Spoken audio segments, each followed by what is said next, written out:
Hello everyone, আমি রিয়া চলে এসেছি আরও একটি নতুন ভিডিও নিয়ে। তোমরা কি কোনো ম্যাজিক দেখতে পেলে?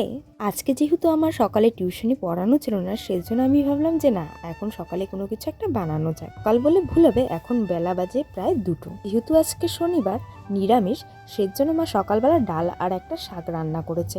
কিন্তু আমি তো নিরামিষ খাবো না, তাই আমি নিজের জন্য ডিম রান্না করছি। আমাদের সকলের সাথে কথা বলতে বলতে কিন্তু আমার রান্নাটাও কমপ্লিট হয়ে গেছে। মশলা কষানো হয়ে গেছে, জল দেওয়া হয়ে গেছে।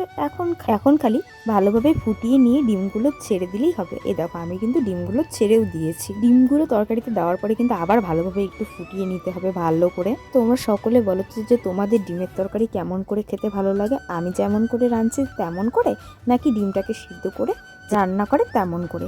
আমার কিন্তু ডিমটাকে মামলেট করে তরকারি করতেই ভালো লাগে, আর আমার খেতেও ভালো লাগে। আর দেখো, তোমাদের সকলের সাথে কথা বলতে বলতে আমার তরকারিও রেডি। কমেন্টে বলো কেমন হচ্ছে।